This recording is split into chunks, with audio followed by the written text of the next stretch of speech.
I thought bagels were going to be way too hard. And so I had actually been avoiding even trying to make them. But look at this. They're not that hard. Okay, yes, there's this extra step where you have to boil it, but I'm going to walk you through the whole process so you can make fresh sourdough bagels anytime you want. And here's the bonus is it makes a pretty big batch. And so we actually freeze half of it. So a bunch of these are going in the freezer right now. And then whenever we want a bagel, we just pull one out of the freezer. So let's go bake together. We put this whole recipe plus all the instructions and the steps down in the description below. So just click that more button, scroll on down. You're going to see everything down there. And here's a little bonus tip for you. Whenever I feed my sourdough starter to mix up any kind of dough, I always do just a little bit extra, even if it's only 15 grams, so that I can take that extra, which would be called discard, and I can feed my main starter jar, which we call Nigel, and that lives in our fridge. Mix up that discard into your main starter jar, and you are gonna be so happy because it's gonna keep it fed, it's gonna keep it fluffy, and it's gonna be way easier for you whenever you feed portions of your starter to get it to rise, and you'll be ready to bake much faster. Then let's dive into everything that's going into this bowl. First, you have 200 grams of fed starter or leaven in your bowl, 450 grams of water, and then you're going to squeeze in 55 grams of honey. Now, if you want to substitute a different sweetener, you could do like a barley malt sugar. That gives the bagels a little bit more of that bagel-y flavor.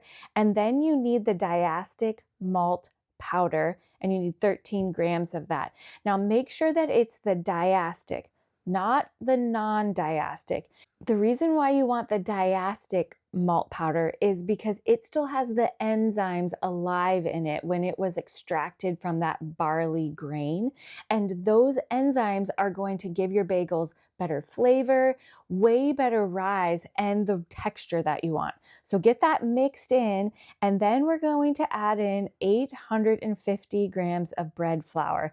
And I really do think that bread flour is required for this recipe because you want your dough to be very firm and stout. When you mix it up, you're going to find that this is a way thicker, heartier dough than like the everyday dough that we make to use for our rustic loaves or sandwich loaves or focaccia and all those other things that we bake.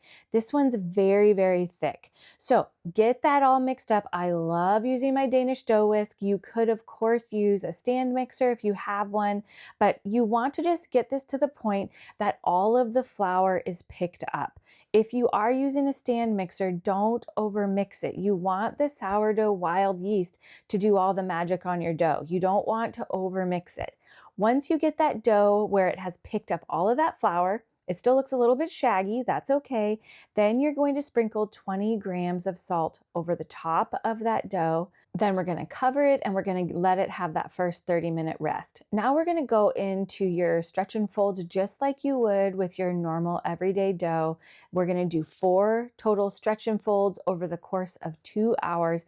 And you're going to see your dough is going to go from this kind of shaggy looking dough to this nice, soft, fluffy, pillowy dough. It's still going to be much thicker than that everyday dough that you make, but you want it to be soft and really easy to work with. If your dough is at all sticky, I want you to add more flour to it. And I know this is hard to wrap your mind around, especially when you're getting used to sourdough baking, but every kitchen climate is different. Every fridge climate is different. Your fridge is going to hold your dough at a different humidity than mine. Your kitchen is going to have a different humidity than mine. But I can tell you this, if your bagel dough is sticky, it's not going to rise and work the way that it should. So if it's at all sticky, I want you to add 25 grams more flour. Work that in, let it rest for 30 minutes. If it's still sticky, repeat that process until your dough is very, very easy for you to work with. Look at this nice, soft dough.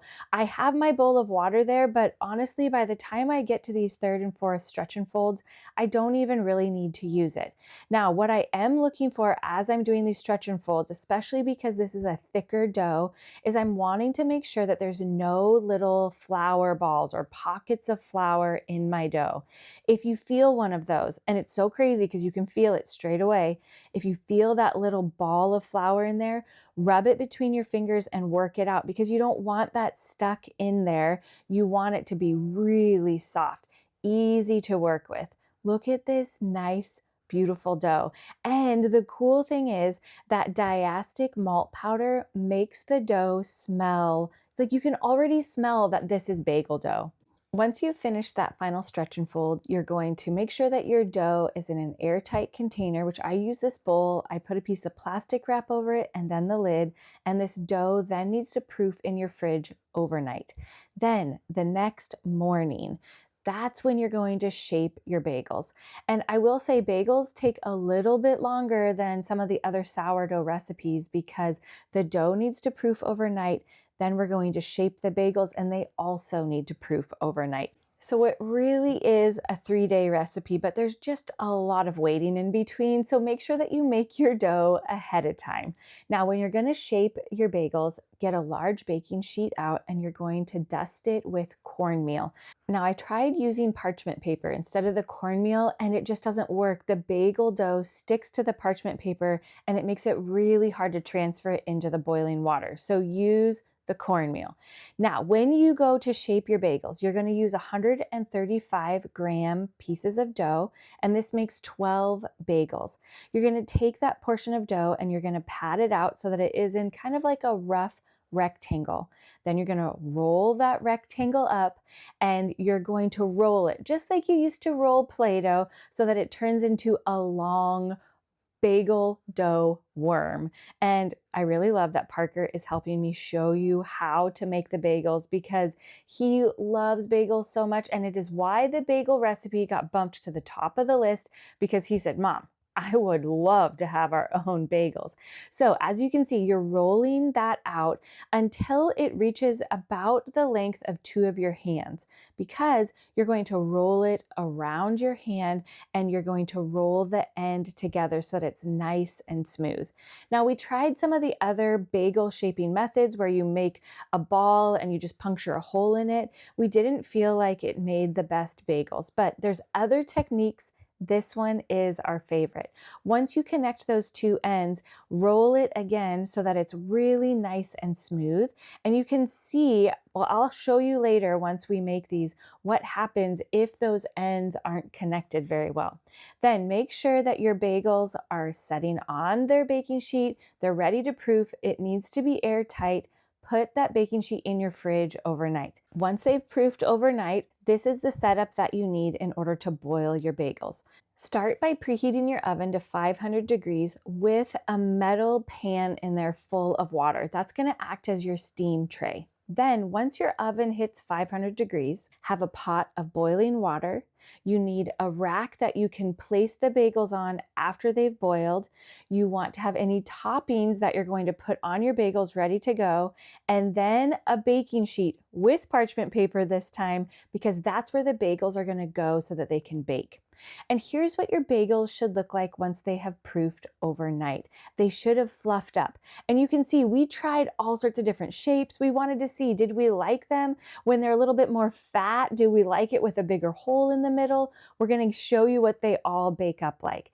But now let's boil those bagels. One last tool that you're going to need to have is a skimmer, which is essentially like a flat strainer spoon. It makes it possible to lift that bagel up out of the water and strain the water off of it. Once your pot of boiling water is fully boiling, really, really boiling, you're just going to use your fingers, gently lift those proofed bagels off of your baking sheet and you're going to set them into the water. Now, if your bagels sink, what that tells you is that they have not proofed long enough.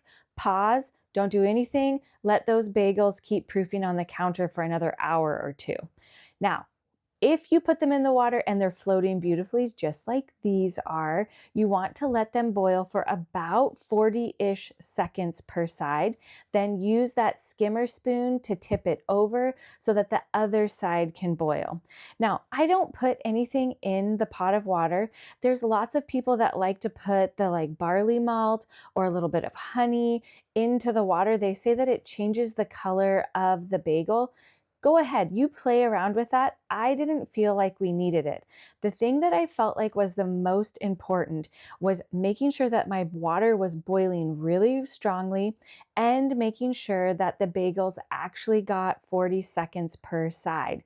The ones that I didn't boil as long, you'll see after they didn't bake with the same beautiful dark coloring consistently over the top. So make sure that you give your bagels plenty of time in that boiling water, but I wouldn't go too much longer than that 40 seconds per side because it does start to change how chewy your bagels are. Then, as soon as you get them up out of the boiling water, go ahead and top them. Just let your pot just continue to boil. You want it to come back up to that rolling boil before you put the next batch of bagels in. You're going to do this process with all 12 of those bagels. Once they've been boiled, topped, and had time to rest on the strainer, you're going to move those bagels over to your baking sheet that is prepped with the parchment paper. One thing I wanted to show you is that we tried to fill some of our bagels with cheese. Like we rolled the cheese up into the dough when we were shaping them. And check out what they do. They don't want to float in the water. So that bagel right there that just keeps sinking, that one has cheese rolled up into the dough. So what this showed us is that if you want to add any elements, any flavors into your bagels, use things that are very light, things that don't have a lot of moisture. It made the bagel have a hard time boiling, but it also made it have a harder time rising, and it was just a little bit gummier inside of it. So if you're wanting to do cheese or anything like that, just put it on top. Now, our bagels are all ready. You can see the ones that I topped with cheese. We're sliding our tray into the oven, and I'm going to set the timer for 10 minutes. After 10 minutes, I take the tray out and I turn it around to make sure that they can bake really evenly. And I'm lowering the temperature of the oven to 450 degrees so that they can continue to bake, but not be in such a hot environment. Now you're going to keep baking the bagels until they're a nice golden brown color. Every oven is going to be different. Watch yours. What I had to do was I was taking some of them out as they were nice and golden and leaving some in to continue baking. But look at this goodness. Now, I want to tell you a little bit about these different bagels because one of these was filled with cheese, and I'm going to cut it and I'm going to show you how it looks a little bit different inside.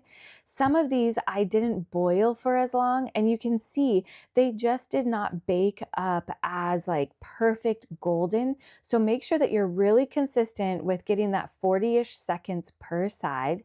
Also, check out these bagels. You can see the ones where that junction point, when we were rolling them around our hands, where it just split apart. That's why you want to be really careful, or I guess mindful. Careful isn't really the right word because guess what? They all taste delicious, but be mindful as you're shaping them that you're getting that connection point nice and even. Now, here's the bagel that had the cheese in it. It was a mozzarella type of cheese, real light cheese, so you can't see it in the bagel, but it made it not boil the same, and it for sure did not rise the same in the oven because that cheese was just like weighing down the inside. It was having a harder time fluffing up because look at these nice air pockets in this one that did not have any cheese.